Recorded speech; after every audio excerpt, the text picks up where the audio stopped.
사실 그 환율 1,400원은 상당히 부담스러운 수준이잖아요. 그렇죠. 한국은행 총재도 그거 되게 부담스러워했잖아요. 아마 시장에 개입이 있지 않을까? 강한 달러 고금리는 지금까지면 어느 정도 된 거 아닌가?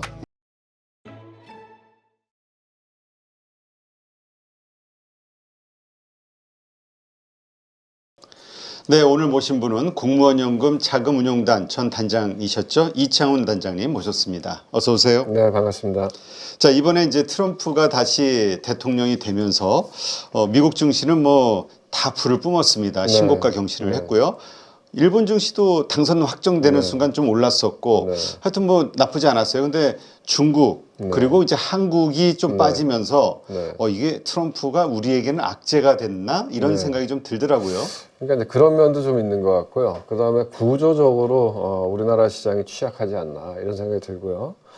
뭐 산업적으로 보면 이제 아무래도 트럼프가 생각하는 것들은 이제 뭐 동맹, 한미 동맹 이런 정치적인 동맹 그런 것도 우리 거래하자 이런 거잖아요. 네. 그러니까 뭐 동맹이라고 해서 우리가 뭐 이렇게 양보하고 그런 건 없다. 동맹이지만 뭐 이제 단적인 예를 들면은 우리가 왜 한국처럼 잘 사는 나라에 방위를 미국이 해줘야 되느냐 이렇게 얘기하잖아요. 뭐 사실은 맞는 얘기는 아니죠.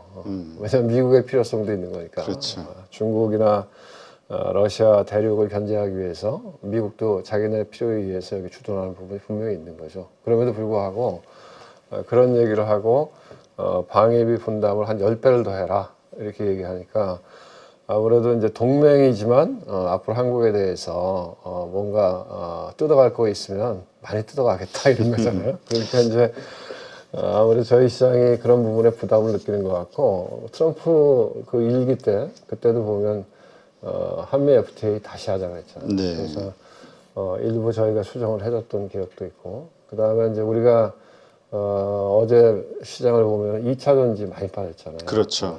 그러니까 이제 미국에 투자하면서 미국 바이든 정부에서 주었던 뭐 IRA 법안인가, 인플레이션 방지법 또 첨단 산업이나 이런 거에 투자할 때 세액 공제하는 부분 이런 부분들을 트럼프는 그런 거 왜 하냐 그런 거 하지 말고 그냥 관세를 높여버리면 어쩔 수 없이 들어와서 투자할 텐데 이렇게 얘기하니까 아무래도 우리가 그 해당 산업들이 좀 있잖아요. 특히 이제 2차 전지 같은 거 또 반도체도 일부 해당이 되니까 그렇죠. 그런 쪽에 이제 그 부정적인 근데 제가 보기 제일 큰 거는 심리의 문제인 것 같아요. 워낙 그 한국 주식시장에 대해서 이제 우리나라 개미 투자자도 네거티브 하잖아요. 그렇죠. 그러니까 그런 조금만 악재가 있어도 그냥 이렇게 집어 던지는 거 아닌가 그런 생각이 들더라고요. 하긴 물량이 매도 물량이 많이 나온 게 아니라 사는 매수세가 없어가지고 더 빠졌다 이런 얘기가 있었으니까 하여튼 이거는 우리의 구조적인 문제가 더 우선인 것 같은데 요건 좀 다음에 이야기를 좀 나누도록 하고요. 일단 1기 때를 보더라도 2기 좀 비교해 봤을 때 이때 우리가 좀 뭐 수혜를 받거나 아니면 피해를 볼 만한 뭐 또 환경이 좀 이렇게 좀 달라졌다 할 만한 것들 뭐가 있을까요? 확실한 거는 1기 때보다는 조금 더 준비를 많이 했겠죠. 1기 때는 어떻게 보면 트럼프가 그냥 그 진짜 느닷없이 대통령이 된 거잖아요. 공화당 내에서도 그랬을 것 같고 공화당 기반이 있었던 사람이 아니니까 그랬기 때문에 그 당시에는 이제 그 자기 사람으로 다 내각을 채울 수는 없었고 그다음에 또 트럼프가 생각했던 뭐 생각들 이런 것들을 치밀하게 체계화하거나 구체화하기가 어려운 과정이었기 때문에 뭐 트럼프가 뭐 소리는 많이 질렀지만 사실 뭐 우리가 트럼프한테 그렇게 뭐 당한 건 없거든요. 왜냐하면 한미 FTA 같은 것도 엄청 세게 얘기했지만 사실 뭐 약간 수정해 준 것밖에 없었고 그 다음에 방위비 엄청나게 요구했지만 시간을 끌어서 그냥 대충 넘어갔고 뭐 그 다음에 이제 바이든 정부에서 그 한미 방위비 관련된 협정이 체결이 됐고 실제적으로 금액이 올라가긴 했지만 뭐 그렇게 크게 올라가지 않았으니까. 그런데 트럼프 2기는 지난 몇 년 동안 가장 공화당의 이제 극우파들 그런 사람들이 좀 치밀하게 뭔가 준비를 많이 해갖고 올라왔잖아요. 그래서 2기는 아무래도 1기보다 좀 더 빡셀 거다. 근데 확실한 거는 그런 거죠. 트럼프는 모르겠어. 모르겠는데 무조건 미국의 경제적 이익이 우선이야 이런 거잖아요. 대의 명분 그런 거 모르겠어. 환경 모르겠어. 무조건 미국의 이익이 우선이고 말하자면 미국의 제조업을 더 이제 새롭게 부활시키고 그렇게 해서 일자리를 많이 만들고 그다음에 우리 뭐 들어와서 여러 가지 사회적인 문제를 만들고 일자리 뺏어가는 불법 이민 다 막고 뭐 이런 거니까 그런 거를 좀 더 아마 그리고 중국에 대해서는 더 확실하게 내가 손볼게 이런 거잖아요. 그런 거를 훨씬 더 아마 체계적으로 구체적으로 준비를 해갖고 들어올 거기 때문에 조금 더 빡셀 것 같다 이런 생각이 들고요. 그 다음에 또 다른 점은 이번에 그 의회도 장악을 했잖아요. 네. 그러니까 이제는 트럼프가 과거에 이제 우리가 뭐 IRA 법안 그 뭐 이야기할 때 2차 전지 이런 쪽에 이제 그 우호적인 사람들은 트럼프가 대통령이 되더라도 결국 그게 의회에 속하는 상황이기 때문에 쉽지 않을 거다 이렇게 얘기했잖아요. 근데 뭐 그게 완전히 폐기되지는 않겠지만 상당히 완화될 가능성이 이제 높아졌다. 이제 그런 것들이 리스크 요인으로 우리한테 더 크게 와닿는 거죠. 네. 그 다음에 또 하나는 이제 우리는 교육 상대국이 과거에는 중국이 되게 제일 컸었죠. 네. 근데 최근에는 이제 미국이 1등이고 여전히 중국이 2등이잖아요. 근데 미국도 관세 장벽을 쌓을 거야 이렇게 얘기하고 그 다음에 중국은 우리가 그냥 확실하게 밟을 거야 이러잖아요. 그러니까 저희 입장에서는 양쪽 다 별로. 왜냐면 중국이 짜그라들면 우리도 별로 좋을 건 없어요. 그렇죠. 우리는 뭐 중국에다 중간재 예, 수출하는 그래서 나라니까. 이제 이쪽 저쪽에 조금 우리가 좀 피곤하게 생겨서 굉장히 이제 그 정부나 아니면 또 기업들, 뭐 기업들은 당연히 생존을 위해서 많은 그 대안을 고민하고 있을 것 같고요. 네. 정부도 이제 거기에 좀 발 맞춰서 정부하고 기업이 같이 잘 현명하게 대처를 해나가야 되는 그런 국면에 오지 않았나 이런 생각이 들어요. 자, 지금 트럼프 시대가 오면은 강달러 고금리가 좀 유지가 될 것이다. 그러면서 네. 10년물 국채 금리가 상당히 많이 올랐잖아요. 지금 네. 4.4%가 넘는 것 같은데 네. 어떻습니까? 네. 이것이 계속 유지가 될 것이냐, 네. 아니면 고금리의 그 정도, 의미가 서로 다르잖아요. 네. 사실 2%가 정상이라고 했으면 3%도 고금리니까 네, 네. 어떻게 봐야 될까요?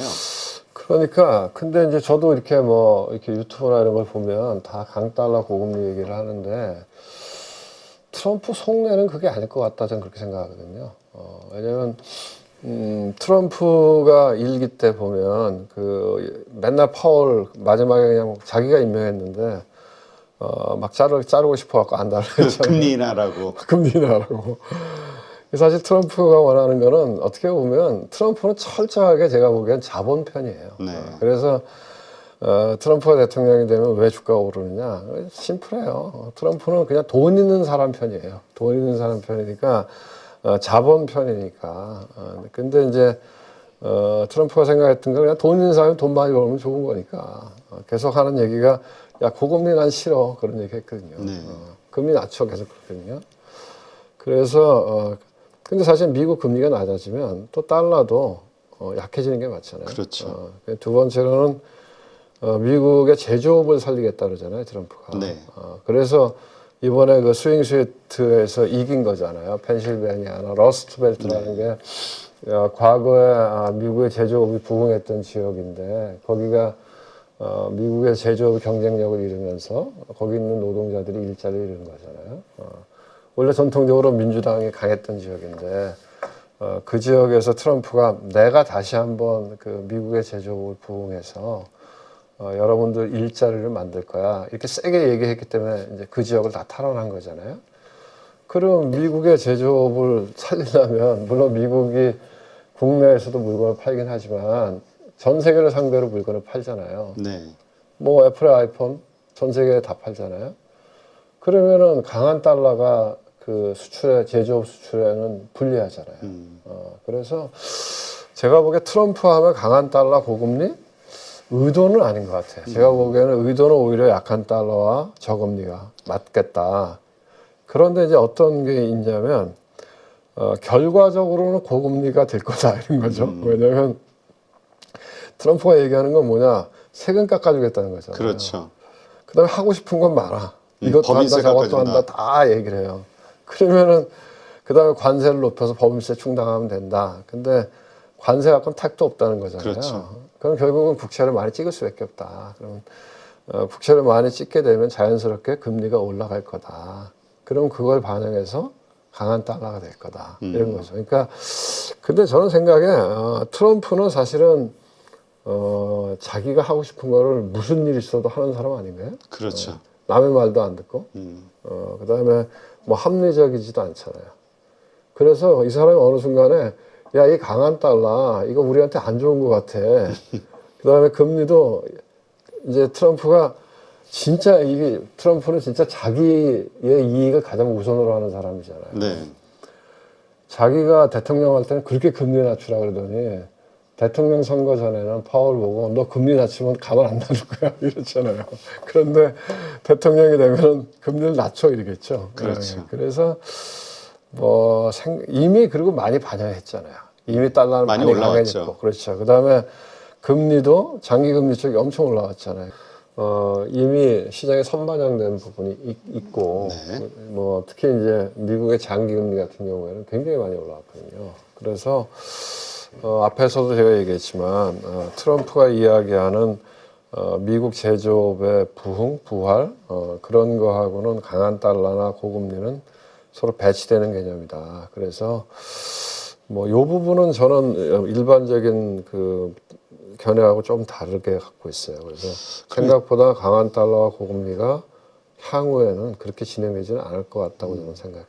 그래서 저도 지금 우리 4.5% 넘어가면서 네. 그 미국이 SVB 사태가 터졌던 게 네. 미국 은행들, 그러니까 은행들이 가지고 있는 미국채의 가치가 폭락이 되면서 그렇죠. 네. 금융 위기로까지 번질 뻔해가지고 막 그렇죠. 재무부가 급하게 막았었잖아요. 네, 네, 네.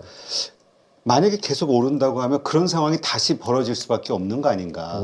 그렇다면 그걸 가만히 보고만 있을까라는 생각이 얼핏 들긴 하더라고요. 네네. 그래서 어쨌든 뭐 우리 환율도 1,400원 넘어갔잖아요. 네, 1,400원 정도. 그러니까 넘어갔다가 지금 오늘 아마 끝날 때는 1,400원 밑으로 내려갔던 것 같은데 사실 그 환율 1,400원은 상당히 부담스러운 수준이잖아요. 그렇죠. 한국은행 총재도 그거 되게 부담스러워했잖아요. 아마 시장에 개입이 있지 않을까? 일본도 마찬가지고 일본도 엔화가 무섭게 오르던데요. 계속 약세로 가면 사실 일본이 어떻게 보면 자민당이 뭐 부패 문제도 있었지만 엔화 약세라고 하는 것 때문에 일본 서민들이 고통을 받는 거죠. 물가 수입 물가가 올라가니까. 이제 그런 부분이 있어서 일본도 계속 엔화 약세로 가는 거를 용인하기는 어렵다. 그리고 아직은 일본이 금리를 올리지 않았지만 계속 엔화가 약세로 가면 추가 금리 인상 가능성도 남아 있고 그래서 전반적으로 봤을 때는 글쎄 강한 달러 고금리는 지금까지면 어느 정도 된 거 아닌가? 네. 그런 생각이 들어요. 알겠습니다. 지금 이제 파월 네. 내일 이제 뭔가 금리 인하와 관련해서 이제 어떤 로드맵을 발표할 것 같은데 글쎄요 이전까지 어떤 계획 혹은 플랜에서 벗어나서 트럼프의 영향을 좀 받아서 변하는 게 있을까요? 없을 것 같은데요. 자기 그냥 생각대로. 제가 보기에는 어차피 뭐 트럼프가 3번 시켜주겠어요? 그렇죠. 이미 뭐 손볼 사람들 명단에 올라가 있는 것 같은데. 아니 그러니까 뭐 임기는 보장할 가능성이 많겠죠. 임기 중간에 자르면 역효과가 있을 테니까. 그런데 뭐 파월의 입장에서는 이제는 할 만큼 했고 추가 안 될 건데 그러면 소신껏 명예롭게 퇴진하고 싶지 않겠어요. 그래서 아마 저는 뭐 정상적인 코스대로 갈 것 같고요. 뭐 오히려 저 같으면 이게 한번 트럼프하고 세게 붙어보자 이럴 수 있을 것 같은데. 오히려. 그렇죠. 그리고 아마 25bp 이나 할 것 같아요. 근데 이제 중앙은행 총재로서 재밌는 게 이제 파월이 제가 보기에는 이렇게 반면 교사를 삼을 것 같아요. 중앙은행 총재에 대해서. 그 중에 한 명이 아서 번스고, 그 다음에 아마 보이코일 것 같은데. 아서 번스 같은 경우에는 이제 닉슨 대통령 시절이었죠. 네. 닉슨이 대통령 재선을 위해서, 이제 금리를 좀 살살해주면 어떠니. 그래서, 그 이야기를 아서 번스는 들어줬던 사람이고, 그 결과 미국의 인플레이션이 다시 한번 세게 올라와서 지금도 우리가 이야기하잖아요. 실패한 중앙은행 총재 그리고 아서 번스 이름을 기억하잖아요. 그 다음에 이제 폴 볼커가 들어와서 아주 세게 금리를 올렸잖아요. 네. 뭐 21%. 그래서 뭐 사람은 완전히 그냥 죽었지만 결국은 인플레이션을 잡고 미국의 탄탄한 장기 안정 성장을 가능하게 했다. 그래서 굉장히 그 그린스펀하고 쌍벽을 이루면서 사람들이 이야기하고 존경하는 사람이잖아요. 폴 볼커 때문에 지미 카터 대통령이 재선이 안 됐어요. 네. 지미 카터 대통령 가장 인기 없는 대통령으로 저도 기억이 돼요. 카터. 그렇죠. 지미 카터 대통령이 굉장히 그 뭐죠? 사람이 도덕적이고 훌륭한 분이죠. 그분이 오히려 은퇴하시고 나서 더 존경을 많이 받았고 우리나라도 그분이 저 특사로 북한도 가시고 그랬잖아요. 그냥 훌륭하신 분인데 재선이 안 됐어요. 네. 왜냐하면 경제가 나빴기 때문에. 그러니까 한 사람은 닉슨 편을 들어서 했는데 역사에서 굉장히 최악의 중앙은행 총재로 평가받고 있고 폴 볼커는 세게 그냥 해갖고 대통령 재선이 안 됐는데 존경받고 있고 하니까 아마 파월이 어느 쪽을 선택할까 하면은 제가 보기에는 후자랄 것 같은데요. 그래서 뭐 트럼프가 뭐라 그러든 아마 자기가 생각하는 대로 하지 않을까 그런 생각이 듭니다. 근데 이제 가장 걱정하고 있는 게 인플레이션인 것 같아요. 연준도. 네. 최근에 뭐 여러 가지 그런 지표들도 좀 찜찜한 것들이 있고 네. 그런 상태에서 관세를 올린다라는 것은 물건값이 수입 물건의 값이 올라간다는 얘기니까 그렇죠. 인플레이션을 다시 자극시키지 않겠냐 네. 여기에 대한 걱정들이 또 있는 것 같아요. 있죠. 그러니까 그러니까 금리가 이제 장기 금리가 많이 올라간 거죠. 트럼프가 얘기한 대로 하면 인플레이션이 일어날 가능성이 높죠. 왜냐하면 뭐 세금은 깎아주겠대. 근데 돈은 또 많이 쓰겠대. 거기에다가 관세도 높이겠대. 그러면 뭐 물건값 올라가는 거는 명확 가능한 거죠. 근데 저는 그런 생각이 들어요. 트럼프가 뭐 대통령이 되기 위해서 아무 얘기나 다 했잖아요. 그렇죠. 자기한테- 공약은 공약. 네, 트럼프가 여기 가서 이 얘기하고 저기 가서 저 얘기하고 뭐 하여간 자기한테 대통령 되는데 표에 도움이 되는 얘기는 다 떠들었으니까. 근데 막상 정책으로 할 때가 되면 그렇게 하겠나?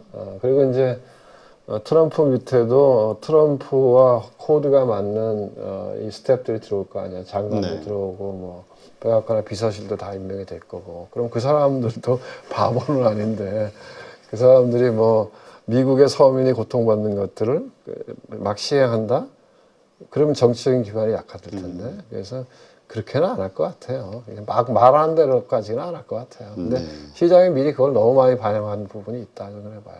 하여튼 그럼에도 불구하고 미국 증시 어쨌든 뭐 월가는 열렬하게 환영을 하고 파티를 연 것 같은 느낌 네. 네, 많이 올랐습니다. 근데 이것이 앞으로도 계속 이렇게 이어질 수 있을 것이냐 네. 거기에 대해서는 참. 어떻게 보세요? 그러니까 이제 저도 2008년도 금융위기 이후에 2017년까지 거의 10년 동안 시장에 뭐 제대로 된 큰 조정 없이 꾸준하게 올라왔거든요. 미국 시장에.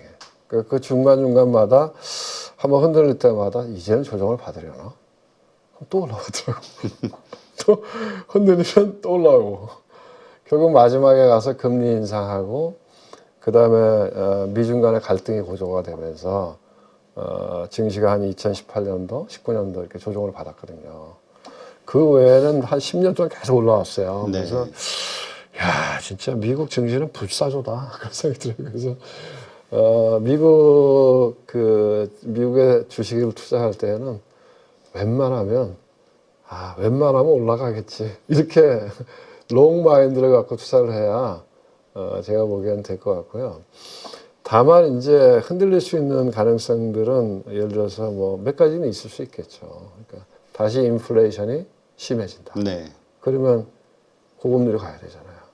근데 고금리로 가려고 하면 또 트럼프하고 부딪힐 가능성이 많거든요. 제가 보기엔 하나는 인플레이션이 다시 강화되는 모양이 나올 때, 또 하나는 이제 중국에다 60% 관세 때리겠다. 네. 그럼 60% 관세를 때리면 중국은 가만히 있겠어요? 중국도 지난번에도 그랬거든요. 중국 관세 때리니까 중국도 보복 관세 때렸거든요. 그렇죠. 뭐 그게 뭐 트럼프가 막 떠드는 것처럼 될까 싶긴 한데 만약에 진짜 트럼프가 무식하게 막 그 때려버리면 상대방도 때리고 그러면은 이제 충격이 올 수 있죠. 예를 들어서 이제 중국에 대해서만 그러는 게 아니고 일반 관세도 높이겠다는 거잖아요. 네. 그래서 우리도 피해를 받을 거다 이렇게 얘기하잖아요.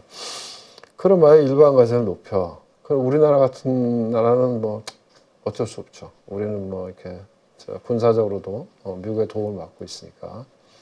근데 유럽은 반발하지 않겠어요? 그렇죠. 그럼 유럽도 관세를 높일 거 아니에요. 네. 그런 것들은 그러니까 2차 우리가 이제 저걸 기억하시면 되는데 1929년도에 미국에 대공황이 있었잖아요. 네네. 대공황이 굉장히 오래 갔잖아요. 그리고 그게 제대로 이제 완전히 회복된 거는 2차 세계대전 이후. 그 전에 이제 루즈벨트 대통령이 뉴딜 정책을 썼죠. 근데 이 대공황이 터지고 나서 미국이 이제 금리 인하하고 통화 완화하고 그런 정책을 썼어요. 그래서 살아났어 조금. 살아났는데 두 가지를 실수했다는 거거든요. 그것 때문에 대공황이 오래를 갔다. 하나는 뭐냐면 좀 살아나니까 금리를 올린 거예요. 네.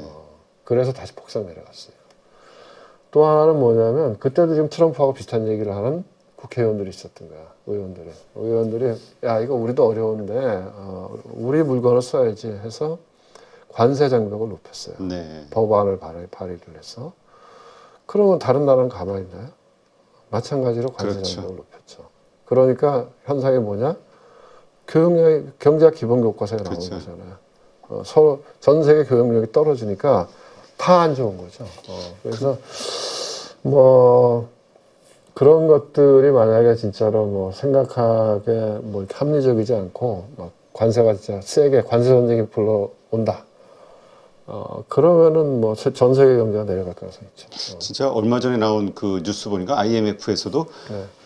미중 갈등이 더 심해져서 관세가 전쟁이 좀 심해지면 네. 세계 GDP가 7%까지 하락할 수 있다 뭐 이런 얘기를 했던 기억이 좀 나네요. 그럼 경제 교과서 우리 경제 교과서 기본 아니에요. 뭐 내가 잘하는 거 네가 잘하는 거 생산해서 서로 바꾸는 게 그게 효율적이다. 내가 다 생산하는 것보다. 그건 뭐 교과서 1번에 나오는 거니까. 그렇다면 이제 말씀하신 이런 우리가 생각하는 그 좀 최악의 시나리오로 가는 어떤 조짐들이 보인다고 하면은 네. 상당히 긴장하고 조심해야겠네요, 투자자들은. 그렇죠. 그런데 하여간 미국 주식은 제가 보기에는 뭐 웬만하면 사갖고 가만히 있어야지 이렇게 하는 게 그게 장점인 것 같아요. 한국 주식은 참 안타깝게도 한국 주식은 정말 참 안타까워요. 한국 주식은 웬만하면 팔아야지 이러는 게 오르면 팔아야지 이런 참 아유 참. 지금 그렇다면 트럼프 시대 돈 벌기 위한 투자법 어떤 방법이 있을까요? 저는 뭐 제가 이제 뭐 가끔 늘 같은 얘기를 하는데요. 뭐를 투자해서 돈을 벌기는 어렵다. 그냥 자산 배분이 중요하다. 그러니까 자기 포트폴리오를 100으로 놓고 보면 금융자산, 부동산 빼놓고 네. 그 안에서 뭐 예를 들면 뭐 주식 비중이 최소한 50% 이상 돼야 되고 그 중에 또 한 7, 80%는 미국 주식이어야 되고 개별 주식에 자신 있는 분들은 개별 주식을 하지만 그냥 인덱스를 투자해도 됩니다. 인덱스. 그 다음에 또 지금 메가 트렌드에 있는 섹터 ETF. 요새 AI. ETF가 잘 돼 있잖아요. AI죠. 뭐. 그리고 또 뭐 한 20, 30%는 뭐 예를 들면 장기 채권이나 뭐 이런 거 자기 하고 싶은 거. 그 다음에 또 한 뭐 20% 정도는 안전자산. 이제 안전자산 예금, 그 다음에 금, 골드, 비트코인. 비트코인이 안전자산인지 모르겠지만 어쨌든 간에 대체자산은 되는 거죠. 네. 그렇게 투자하고 약간씩의 리밸런싱만 해주는 게 맞지 않을까. 그런 생각이 듭니다. 왜냐하면 타이밍을 우리가 맞추기 어렵잖아요.